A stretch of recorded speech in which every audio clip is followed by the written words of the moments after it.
Welcome to the JRPG Canon, the ongoing project to document the first slice of a JRPG, talk about why it works and what's fun about these games that we like so much. If you'd like a better intro as to the purpose and idea behind the series, check out the first 2 episodes on Final Fantasy Dragon Quest and then come back to this one. I'm Sam Allman, and this week is another one of our commissioned episodes, commissioned by a friend of the show, Eliza Tantivy, so I figured the best person to join me for this episode is the other Eli from the show. Welcome back, Sailor Eli. Hi, it's me. I'm Elias Sailor Eli Warren. It feels like a million years, and it's only been like, what, a year and a half? Something like that. Yeah, because I think the last time I recorded was January of 2022. Yeah. Somewhere around, or, oh God, maybe it was 2021. Holy fuck. I don't know what time is. Yeah. I have ADHD. My sense of time is garbage. It was at the beginning of this most recent quote unquote year that we finished in the podcast. So it was beginning of year 4. So probably just January of 2022. Because we've done 4 podcast years in 6 real world years. So yeah, that's true. Man, so much has happened in that time too. Mm-hmm. Maddie's trans, Scarlett is 6. Yeah. I had more implosions that were final implosions. Yeah. But you know, the thing about implosions. But like I'm actually in a decent spot right now, and good. You know, fighting for my life, you know, because I'm trans. Mm-hmm. Which is great. I'm trans in the South, so that's cool. Yeah. You know, just you know, thriving, staying hydrated, staying in my lane, as much as I can, and butching it up every time you go out in public. Yeah, making myself as masculine as I possibly can, and not buying alcohol so no one has to see the F on my driver's license. Yeah, but yeah, I mean, it's overall things have been going decently okay. Good. I'm glad. So, Eli, for those who maybe don't listen to the main podcast and are just listening to the JRPG Canon, tell us a little bit about yourself and how you heard about Get in the Car Loser, even though it was because about a year ago I was like, hey, you should record this episode with me. Well, let's see. So I was a member of the main podcast for years when it first started. And oh God, what's interesting about me? Hold on. Let's see. I'm 37 years old.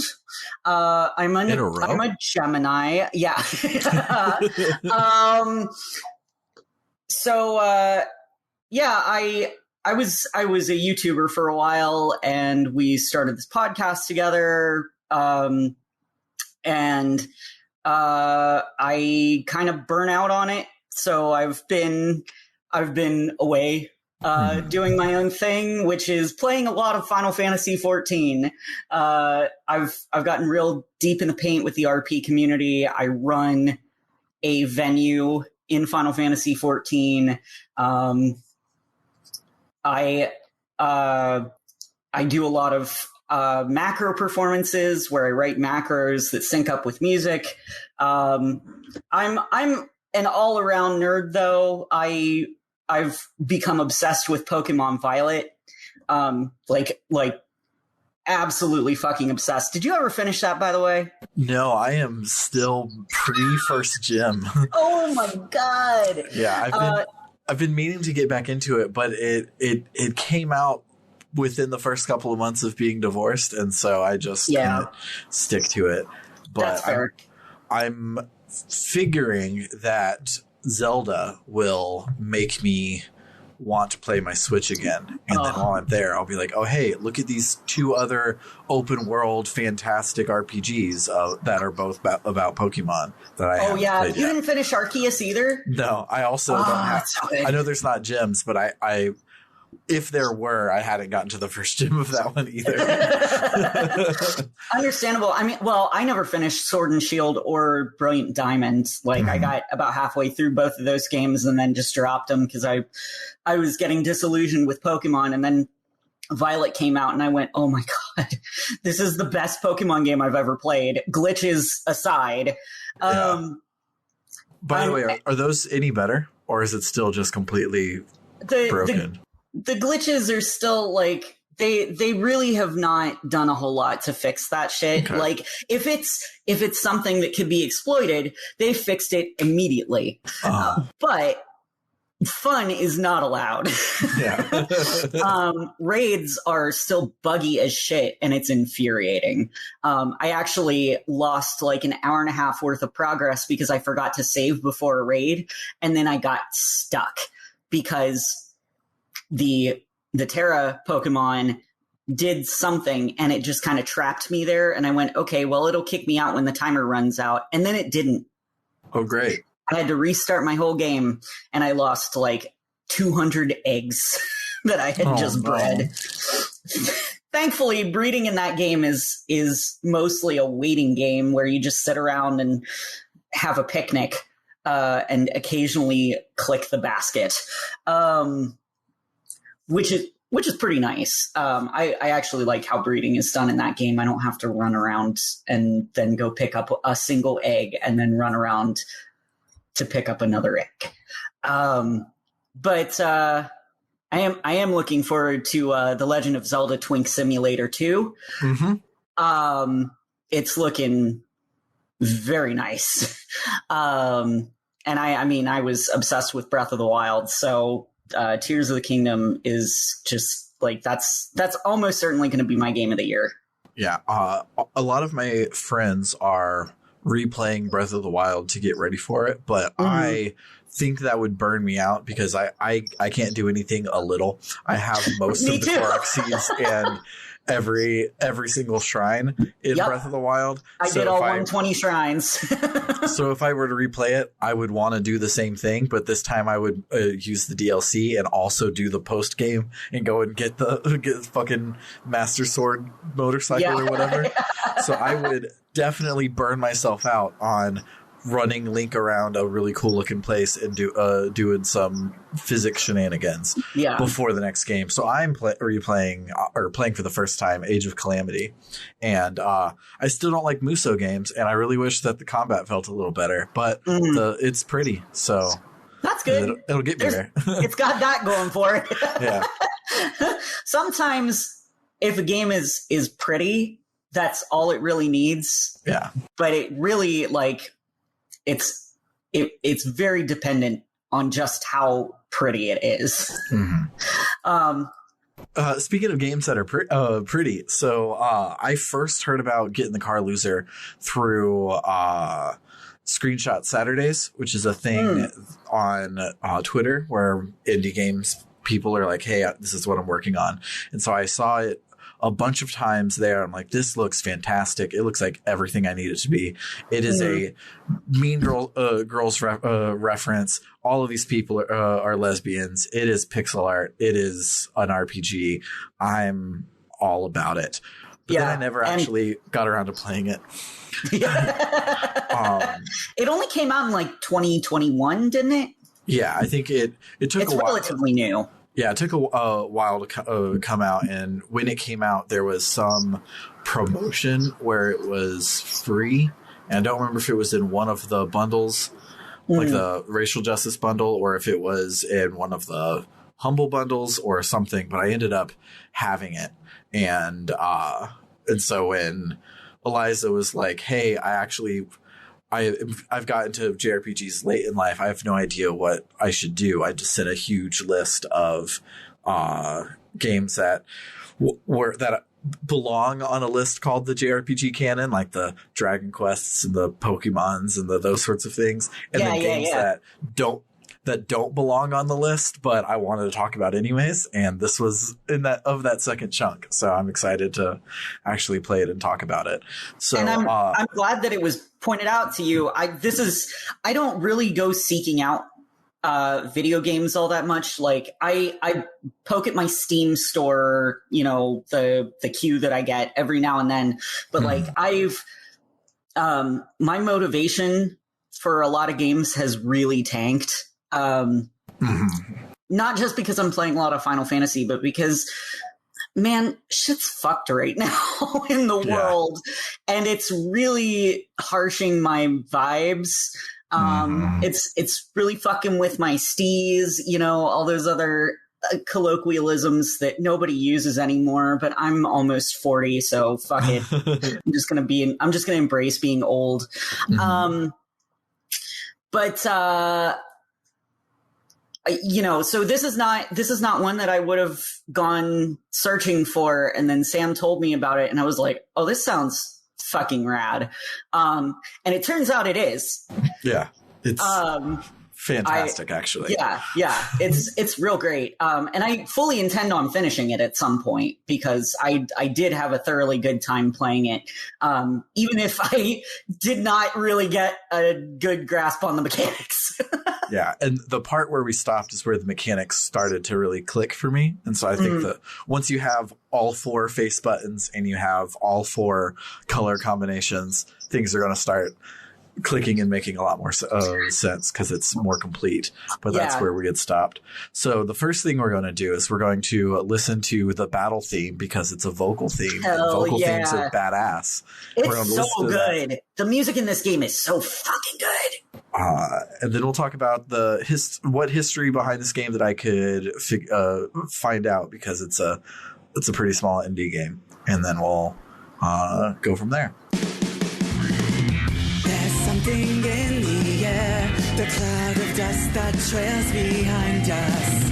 It's cast into a shape enough to be divine suggestion, a blessing from beyond, a plea to something deeper than ourselves. Don't you feel it ring? A calling from the spirit of the dark. Look up to the sky, the stars. Okay, so Get in the Car Loser is the latest game by Love Conquers All Games, specifically by Christine Love, who's made a bunch of visual novels over the years. Her first work was Digital, a Love Story, which was released for free in 2010. This was a mostly linear visual novel told through the interface of a 1980s computer, complete with like BBS bulletin boards and stuff like that. Oh, wow. It was followed up by another visual novel called Don't Take It Personally, Babe, It Just Ain't Your Story, in which you play a teacher in the year 2027 who can read the messages from their students without their knowledge as a more traditional talking head visual novel style game. These first 2 games were released for free, but were widely praised and circulated. Everybody loved the writing and all of that stuff in it. So Love began working on a larger, more commercial game, which eventually became Analog, a Hate Story, which is a sequel to Digital, a love story set 600 years after Digital. So it's not truly a sequel as much as a related work, and it focuses on an investigator discovering the reason for an interstellar ship's disappearance. This game was a huge expansion, got a huge success, and it got an expansion called Hate Plus down the line. If you've heard of anything they've done, you've probably heard of Hate Plus, but even then, very, very small indie developer. After Hate Plus came Lady Killer in a Bind, which was an erotic visual novel about social manipulation and girls tying up over other girls. Which, sorry, continue. Which basically sums up the themes of all of Christine Love's work. On her website, she quotes herself as, Christine Love is a writer and game designer who makes narrative games about the only thing she knows, messy queer women. Which is awesome. It tracks. Yeah. All of her games focus on interpersonal relationships between marginalized people and the way that these people interact with the technology and the world around them, which leads really nicely into Get in the Car Loser. Yeah. Get in the Car Loser is an RPG with visual novel elements. a lot of visual novel elements. It's a very on rails RPG. Yeah, it is a little more RPG in my mind than strategy RPGs, like a classic Fire Emblem where you do like 3 hours of a visual novel and then one battle and then back to the visual novel. It's definitely more RPG than that, but not by much. Yeah. So it is about 3 lesbians with a secret surprise 4th lesbian later, who go on a road trip to save the realm. The development of Get in the Car Loser itself isn't as well documented as her earlier works in the places that I could casually look. And this is not an investigative discovery podcast. This is a go to Wikipedia and sum it up for the Everybody podcast. I'm sure she's probably done a Polygon interview that I could have found if I dug, but I did not dig. So, instead of trying to dig up more history, this is just going to be a talk about the games podcast. So let's talk about the game. Yeah.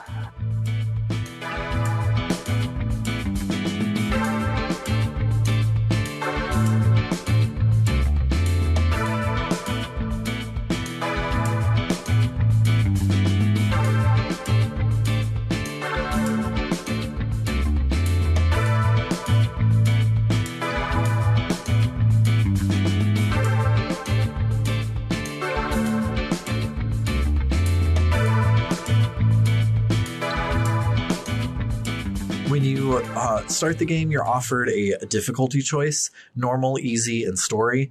I went story mode because I can't be asked to actually play a game. Yep. I really like that they phrase it like that. I've been seeing that a lot in like AAA games. Yeah. In the year since I've played Get in the Car Loser. So Get in the Car Loser did it first.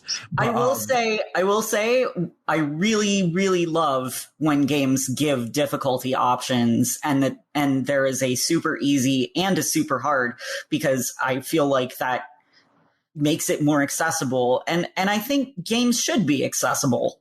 Mm-hmm.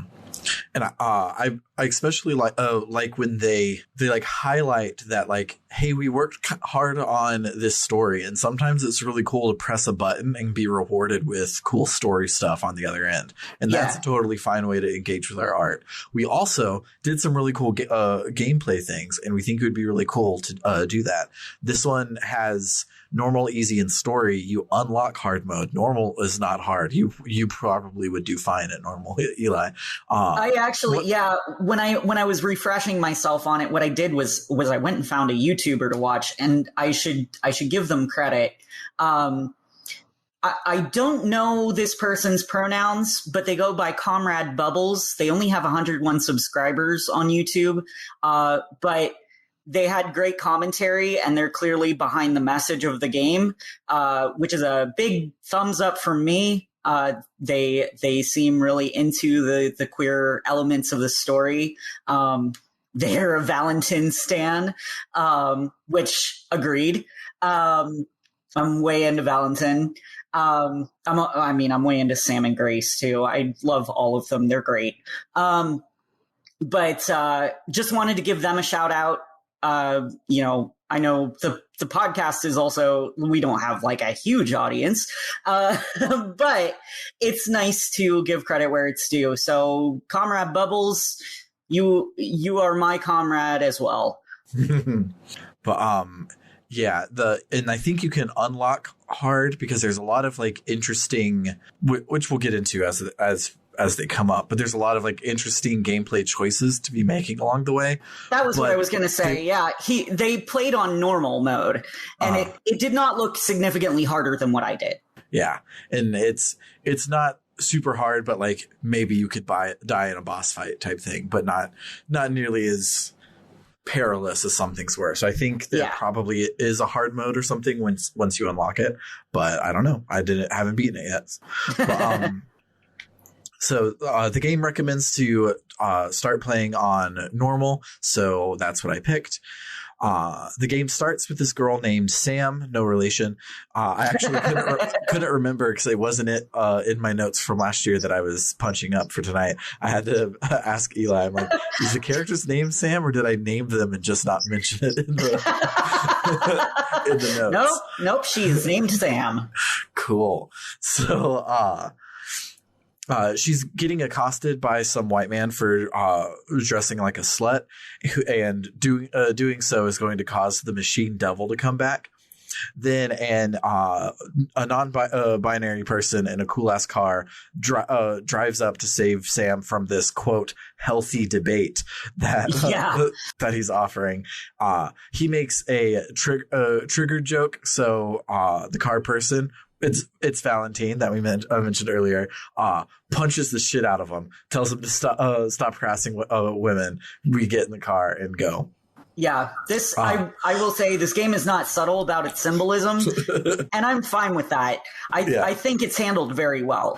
Yeah. It doesn't feel ham-fisted. It doesn't feel forced. No. So turns out that that this person who saved us is our friend's partner.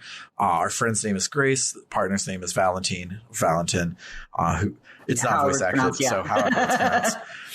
And they were here to meet us and Grace to take us on a road trip. At that point, Grace shows up and is like, hey, the Divine Order is chasing after me. No time to explain. Get in the car, loser. So we get in the car. Yep. She says that she knows that we don't have anything going on today, and she's got this sort of fate and needs to seal away an ancient evil. So we're going to come with her. And we're like, all right. And we hit the road. Great. Let's do it. As we dash off, a pink person in armor shows up and chases after us. That is someone from the Divine Order. I don't remember now. Again, it was a year ago. I don't remember if it turns out to be Angela or just one of her people. No, I think it's just random angel number 47 or whatever. Yeah. Yeah, it's really weird playing this like a literal calendar year ago, writing all of the notes for it. As an aside, we were going to record this on the Monday night in which I got divorced. So it didn't quite work out. Yeah, things got crazy. And I was like, oh, I need to decide like what the next JRPG Canon will be, because I've now recorded like 5 of them since then. I'm like, oh yeah, I already have one done. Let me just refresh and talk with Eli, and then we'll get it recorded. It worked out pretty well. Yeah. Especially because like I had recently come to Sam and been like, I'm feeling weirdly nostalgic. Where is the special episode where I had my send off, because I want to listen to it and feel feelings. And it turns out that it had been made the like promo episode, so it wasn't in the list. And I was like, it's gone. Yeah. Because I didn't see it at the top because I'm blind. Yeah. But yeah, so we get a title card that says Act 1, Highway 211, and Grace fills us in on the plot of this story. It's been roughly 1,000 years since the Machine Devil has been sealed away, and now he's reemerging, and the Divine Order angels are burning crops and shit to summon the Machine Devil's lackeys. So everything kind of sucks, and the angels are bad too. Yeah, I wrote ACAB. All cherubs are bad. Yes. Like they're. It's not just that they're doing that, but they're also like completely indifferent to the plight of humanity. Mm-hmm. Yeah, they're like, oh, we gotta like seal away the Machine Devil again, so let's like call him out, make him come out, and then we can have our big fight, and then things can go back to normal. It's a fated cycle, and it's just it has to happen, and you know you can't stop it. There's no interfering with it, so just let it happen. Yeah. Speaking of the Machine Devil's lackeys, there's one right in front of us, so let's fight it. Oh fuck. The battles in this game are a cross between Valkyrie Profile and Final Fantasy 13. Two games I haven't covered on this yet. We have covered two games I haven't played. we have covered Final Fantasy 13 over on Longcast, so you can go to that one. Valkyrie Profile, we're spoilers covering this year probably. Oh, nice. So in about a year, this will make a lot of sense to you casual listeners. But in Valkyrie Profile, you assign a party member to a face button, and in Final Fantasy 13, you build up a stagger meter to stagger your enemies to be able to do huge damage to them. So this game is both of those with their own unique things, where if you do your full combo of all your face buttons, you can then go into like a higher level combo, and so you can like trade in your ATB bars to like go into higher things and whatever. And when you get all the way through, Grace has a super special move that brings your stuff all the way down. And so the push and pull give and take is like, oh, my healing spell is only a level 1 and this guy's hitting me really hard. So do I stay here on level 1 or do I push up to level 2 where I can deal more damage, but I don't have the heal to protect me? Or if I burn all the way through, I won't be able to stagger them yet. So Grace's thing won't hurt as bad. So maybe I'll hang out on level 2 for a little longer so I can then go finish level 3 and then do the big special move, etc. So it's, you can just mash through it, but also, which I did, but you also, there's also interesting choices to be made if you want to min max, which as I'll bring up later in my conclusion is kind of how this whole game is, which is kind of really cool. So after you kill the monster in front of us, the characters introduce you to the main decision making you get to make during the game. Like in a Dragon Quest, your choice is, do I push farther or do I go back and heal? And here it is, which lane of the highway do I drive in, because a fight is coming up in 12 steps in lane 1, but in only 5 steps in lane 2. So if I go to lane 1, I can get past the one in lane 2 and then go around it to like avoid these fights if you're low on health or fuel or whatever. And you just got to find a rest stop. And it's surprisingly cool. And yeah, I was surprised by how engaging that was, because I mean it's essentially like a glorified hallway simulator, but I mean I felt like I was engaged with something to do instead of just waiting there for a fight to come up. And it tells you how many kilometers away the fight will be, and each visual novel text box that you're reading the whole time is 1 kilometer. And so if you're like a meta game thing of it is, if you're really into the story and the talking and the back and forth, you don't want to interrupt that with a fight. So maybe you'll pick one that's farther away so that you can finish your thought or whatever. And it's pretty cool. Eventually you make it to a rest stop where you have a more traditional like top-down RPG vibe sort of thing, and you can go around, explore, talk to NPCs, get some extra lore.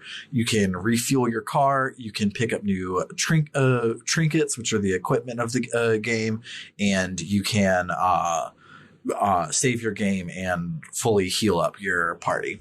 The trinkets are really cool. Each character can equip 3 of them, which equate to 3 moves you can take in battle. But so in Final Fantasy IX and Final Fantasy Tactics Advance, if I want to learn fire, I will equip my wizard with a fire rod, and then he will learn fire, and then I can give him an ice rod. He will keep fire because he learned it all the way, and then he can start learning ice. This is kind of the opposite of that, where instead of everybody has specific things that and the moves are tied to the trinkets, the moves are tied to the person, but the trinket will like unlock it or whatever. Yeah, it basically like activates their ability to use it. Yeah, so it's each person has their own abilities, and everyone can equip whatever trinket, but what color you have, because each move is color coded. So whatever color you have will be the actual move that you learn. So it's a little complicated. It makes so much sense. It's super easy to pick up once you're in the game, but it's a little complicated to try and explain, but it's very cool. Yeah, I did a lot of just like, I'm just going to put this here because it looks like I should.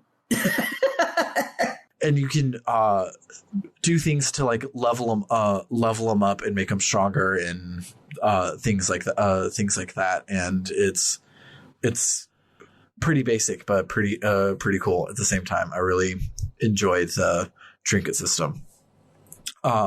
There's also right around your first rest stop, they tutorialize how items work in the game. But I had a healing spell from one of my trinkets, so I never used an item. I have no idea how the system works. Yeah, in story mode you heal after every battle, so I was like, yeah,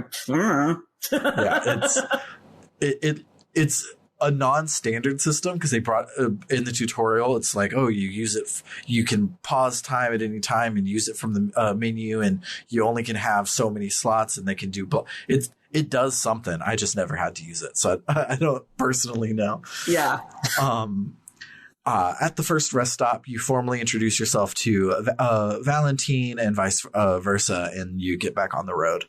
Along the way, in the visual novel style conversations, it will let you respond for Sam every now and then.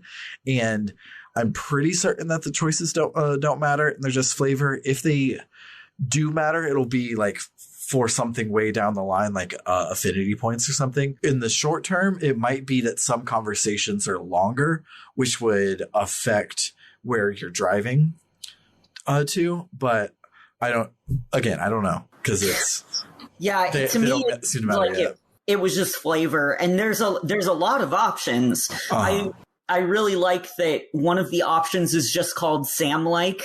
So if you want to get an idea for her, like her usual personality, you can go with those, or you can go with like a dramatic option, or a flustered option, and that sort of thing. Or if you're like me, you can pick the horny answer every single time. Yes, me too. And they were all great. They're all fantastic. So the game basically trucks along like this for the whole chapter. You have your choice of lane to take for random battles or to rest at a rest stop, and sometimes all three lanes will time up with the dialogue for 4 story battles. So they'll be like talking about yada yada, and like, oh my god, what the fuck is that? And then it'll be like, press A to go into a battle, and it's every single lane is happening right there, which is pretty cool. It's just vibes. So partway through the chapter, they introduce the fuel mechanic. So you'll need to stop at rest stops to refuel your car to be able to keep going. I like the little conversation that Sam and Valentine have about where Valentine is explaining about fuel points, and they use the symbol for it and to speak it out loud, and Sam's like, how are you pronouncing that? Yeah. So refueling your car costs money, and you get money by fighting battles. So you need to balance, I don't have a lot of health, so I don't want to do this battle, but I need to do this battle because I have low fuel points. So I need to do the battle so I can get fuel points, so I can buy some fuel, et cetera, and get through it. Each one of them tells you how many fuel points you'll get for winning as well, so that you can kind of determine, like, well, this one says it's got 3 level 3 enemies, but it's only going to give me 20 fuel points, whereas this one that's got a couple of level 2s is going to give me like 35 fuel points. So you kind of have to determine whether you need the experience more or the fuel points. Mm-hmm. And so on normal, at the end of chapter 1, it is not a very tight resource at all. I think I kind of maybe got within like 50 points of running out of gas once type thing. It's not very hard, but so I didn't need to stress about it yet, but maybe later in the game and maybe on hard, there'll be a time where you have to choose between a hard fight that you're underprepared for, a rest stop you can't afford, or pressing on and hoping for the best, and some balance between the two. Yeah. Around this time, they also mentioned that the Machine Devil is, quote, something like 3,000 miles away from here. And a odometer pops up on your UI. That's your trip meter to show how far you've come and approximately how far away you are from the end of the game. By the end of this chapter, we only had around 600 miles. So there's approximately 5 times more game available than what we played today. Yeah. Because this game is a visual novel style game and most of the gameplay is reading the cute story, and the story is not a series of things that happen, it is a series of conversations. I don't want to go too far into the stuff along the way, but after about an hour of reading and getting to know these characters, picking up on some lore, there's a lot of stuff about Grace being the chosen one and what that has meant for her and stuff like that. And she kind of forced her way into being the chosen one, which is great. I love it. I love that it's the whole premise is she went and stole the sword of fate so that she could be the chosen one. Yeah. She chose to be the chosen one. Yeah. She took fate into her own hands. Yeah. Eventually, though, you come up across a mighty enemy, which has its own own box on the road. It's like you can't skip it. Yeah, is that that's not the mini boss or the boss that comes up, right? We're not to there yet. No, I was just going ahead and skip to the end, to the big boss. So you get into a super special boss battle that Sam starts by saying like, okay, what the fuck? Yeah. It's great. I actually took a screenshot of the warning message that you get. Because boy, it's big. It says a manifestation of 0.1% of the Machine Devil's power, fighting with a fearsome strength of angel blood. Your toughest battle yet lies ahead of you. Are you prepared to embrace your heroic destiny and stand up against this evil, even if it costs your life? Press A. yeah. Press confirm or change lane. So you go into a special boss battle. Also, they yell "fuck you" back and forth, and therefore the monster's name is "fuck you." That's so good. It's great. So the monster is huge, like 4 times bigger than everything you've seen so far, and it has an angel strapped to its chest.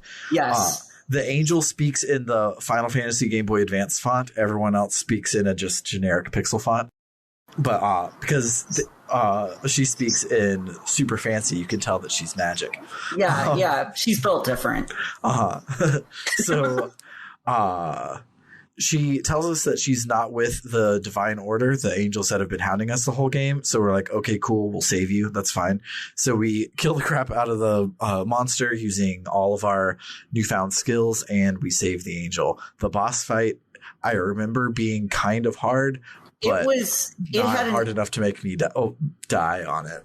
Yeah, it had an interesting mechanic where every now and then the boss would go completely invisible, and what you had to do was target the angel and attack her, and then her blood ends up splattering onto the monster, which makes it visible to you again, which is brutal and metal as fuck. I loved it. Yeah. I thought it was really cool. Yeah, and Angela, as we find out her name is totally cool with it. Yeah, she's into that. Yeah. Which after you talked about the history of the developer before Get in the Car Loser, I was like, okay, that tracks. Yeah. So after we kill the monster and save the angel. We sit down at a diner to have a long conversation with Angela, and we figure out more about our heroes and the sort of fate. It goes on for a while, and the whole time they're trying to decide what they want to eat. And Angela is like, well, I don't require sustenance because I'm an angel. And the guy's like, no, but you have to try this milkshake. And she's like, okay, fine, whatever. She tries the milkshake. He's like, I want to join you on your quest. She gets brain freeze from it. She drinks it too fast, which is really funny. Yeah. So Grace is like, okay, you can join us, but only if you think that what we're doing is the right thing, not because you owe us, because you don't. Like, we're the heroes. Of course we were going to save you no matter what. You don't owe us anything, but if you want to join the team, you can. And she's like, of course I want to join the team and help stop all the stuff and drink more milkshakes. Yeah, so she's defying the status quo of the rest of the angels, and I think that's fucking badass. Yeah.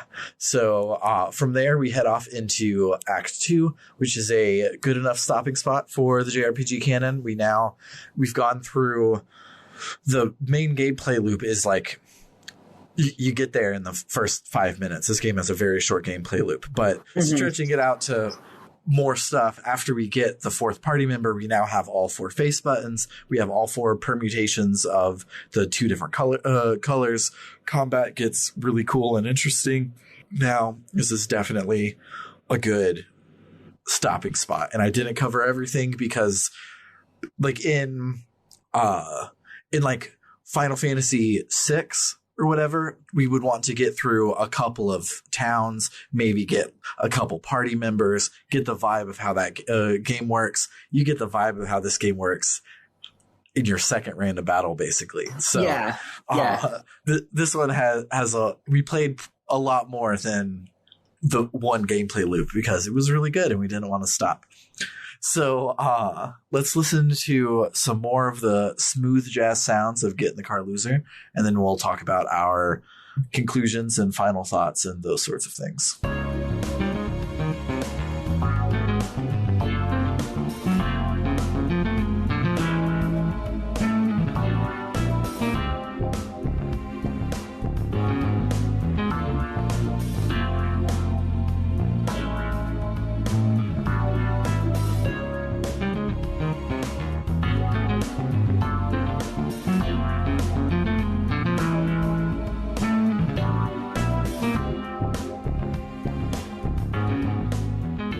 So the number one takeaway I have for this game is it is so well written. It's very jokey and chill and takes the piss out of a lot of things, but it doesn't take the piss out of itself in the way that a lot of jokey RPGs do. It's like it didn't give me Cosmic Star Heroine vibes. I was about to bring up Cosmic Star Heroine.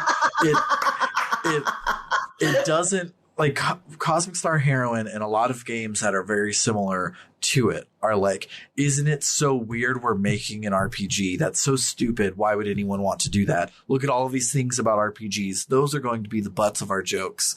And therefore we are going to be the butt of our own joke so that it's okay if we're not good at this.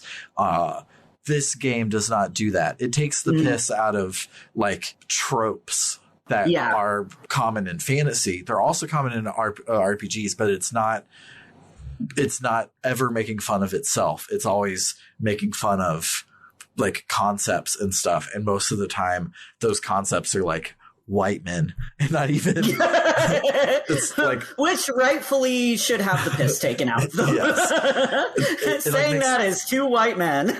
Yes. It takes the piss out of white men and religion more than it does, like, I hope we don't have a random battle right here. What's a random battle? It's the thing when the screen flashes. Like, it's not ever doing anything like that. It's just, it's loosey-goosey and characterful, and it's in a way that a lot of visual novels have gotten good at. I wrote that the game is very queer, and the characters have what I would consider pretty realistic dialogue. I'm not saying I talk like that, but I definitely fucking talk like that. Like they drop so many F-bombs. Like they talk like I do, and it's just like half of it is cursing, and they're being very realistic. And I think that the writer did a very good job with making them sound like real people would talk. Mm-hmm. I also really love, like, the lore of this game is very thought out and very important and has all of these things, but our Luke Skywalker is not someone who wants to be a Jedi and is paying attention and taking notes. Our Luke Skywalker are three lesbians who don't actually give a shit. They just know that they have to go and stop the evil. So they're just kind of like, yeah, like the Divine Order, of course, is making the Machine Devil do this and that and the other, but like, whatever. Ooh, let's stop and get ice cream. And it's just very, it's very... It's very human. And it's a very unique way to deliver an epic fantasy story is through three people who don't like. They care that they're in it because they know that they're the chosen one. They know that they got to do it, but it's like this is like the 15th time through the cycle. They know it's going to happen like every 1,000 years. They knew about the Sword of Fate. They knew about the Divine Order. Like there's none of the like, oh, in the 1,000 years, everything is fated to myth. So no one knows that it's happening. Like, they know it's happening. They just got to go do it. So they got in their car and they're going to go do it. And it's just, that tone is just cool. It's really great. I also want to say, in a world where TERFs are gaining far more traction, and for those of you who are not familiar with the terminology, TERF stands for Trans Exclusionary Radical Feminists. They're not feminists, by the way. They're just awful. They're just awful people who claim to be on the left, but are totally happy to get in bed with the right if it means eradicating transgender people. And where they're gaining more traction, they're becoming more vocal, they're getting more screen time and saying that, trans women can't be lesbians because they're not really women, et cetera, et cetera. I love how trans inclusionary this game is, because Sam is a trans woman and Valentine is non-binary. We don't know if Valentine is AMAB or AFAB. Because it's not our fucking business. Yeah, exactly. I had no desire to go seeking out that information. I'm like, well, that could be a binder or it could be a cute little crop top. I don't care. They're fucking hot. And I love them. And if the creator of the game is saying that they're a lesbian, they're a lesbian. I'm going with that, and like, it's not gatekeepy about its terminology. And it's very, very refreshing. And it makes me, as a trans person who once identified as a lesbian, feel really good. You would think that like smarmy lesbian would not be enough room to make 4 completely different characters. And yet here we are. Yeah. Here we are. And they all stick out like it in really good ways. And the characterization is just fantastic. I also really like how this game makes, like I mentioned earlier, it has a lot of interesting choices to make, but all of them are optional. Even when you're not on the story difficulty level, you can just keep pressing A to read the visual novel parts and not engage with the lane switching. And you can just take the battles and the rest stops as they come. When you get to the battles, you can just mash your face buttons, press the bumper, mash your face buttons, press the bumper. That's pretty much what I did. Press the bumper, mash the A button to do your special move. Do the same thing over and over again. And if you have a healing spell as part of those, it auto targets the person with the lowest HP. So you literally can just mash your way through the battles, and love it. You'd have a pretty decent time playing the game as a, like, obviously because they put the story version on there. Like, it's a fairly good just visual novel as well as everything, but they made the choices that you can make really, really interesting. And so it's like a very low skill floor, high skill ceiling sort of thing, where it's like, oh, if you enjoy the RPG parts of it, you'll get a lot out of it, to be like, oh, I want to skip this fight so I can do the harder one, and I want to get more fuel points, or I want to get more experience, or I want to do this, or I want to do that, and figure out the best way to get through it. But an okay way to get through it is to just press A a lot, and then press all the face buttons, and then the bumper, and then the face buttons, and then the bumper. That's okay too. And I like that idea. Like, we've covered Dragon Quest and Pokemon, and both of those are the same way. Facing Brock with a Charmander that is really, really hard. And so if you do a lot of grinding, and you get your team built correctly, and you go and then you take on Brock and you do it the hard way and you win, that's really cool. But also, if you just have a Bulbasaur and you just have been pressing an A to win as a Bulbasaur the whole time so far, and you beat Brock and you beat Misty, and you never got any other Pokemon because you didn't need to, because Bulbasaur is overpowered as fuck in Red, Blue, and Yellow. That's cool and fine too. And both of those are good ways to play Pokemon. And you can, like, being able to beat a Pokemon game versus winning a single battle on Smogon. I don't even know if Smogon is where the cool kids are at anymore. I believe it still is, actually. Yes. Yeah, but some random competitive battle, you will get the floor wiped in any competitive battle, but it's pretty easy to beat the game. And that's kind of the same thing here, where it's like, yeah, you can mash through the visual novel, you can mash through the battles, but it's also kind of really fun to be like, oh, I'm going to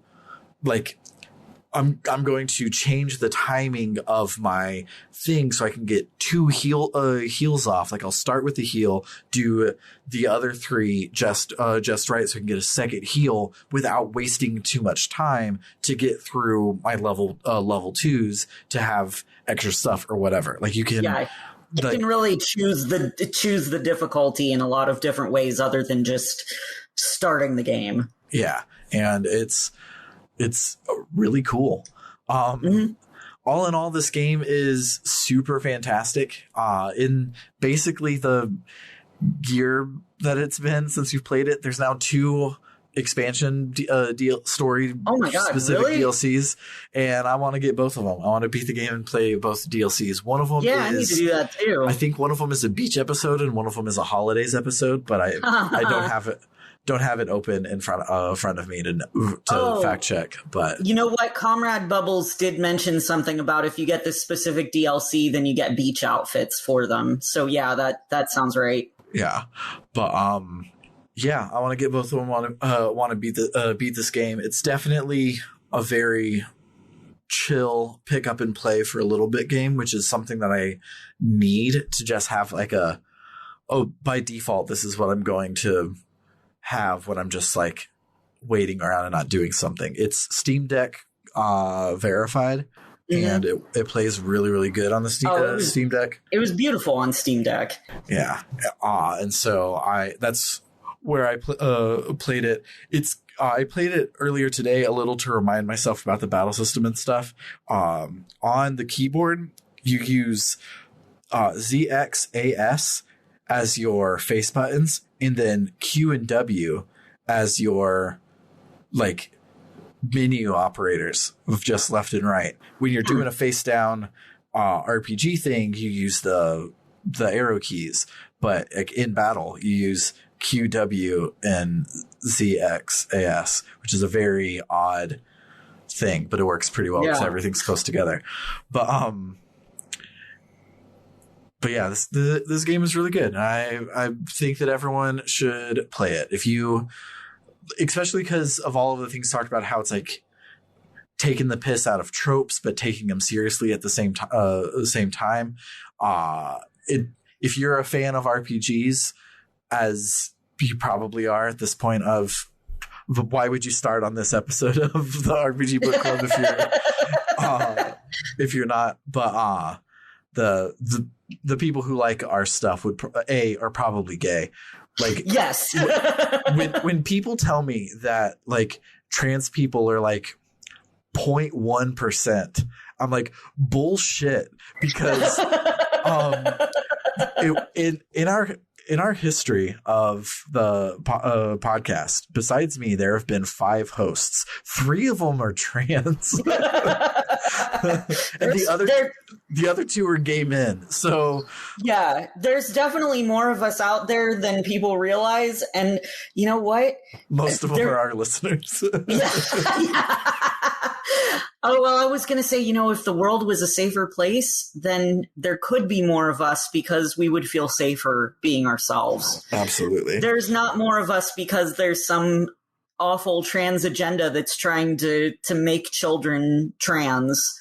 It's that, some of us don't have the luxury of being able to come out. Yeah. And I love, as an aside, since we got real instead of the punchline of the joke. Sorry about that. The punchline being every trans listens to RPG Book Club. Yeah. But instead of that punchline, I love like what you said is 100% or 100% true. And my whole life, I've had a lot of trans friends, and it means a lot to me that, like, as a person, as a podcast, as a Discord, as a community, we're one of the safe places. So yeah, we get to see the real number of trans people, and people get to do it. But in my notes earlier today, I had to change notes because Eliza didn't go by Eliza when they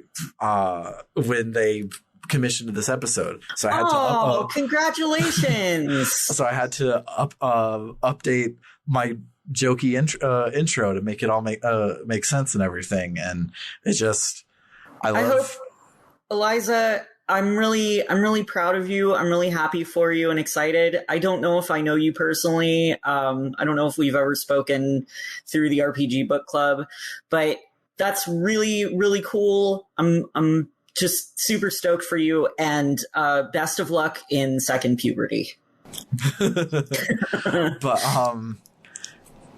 But yeah, so I'm glad that this is the first wildcard game we get to cover on the podcast version of JRPG Canon.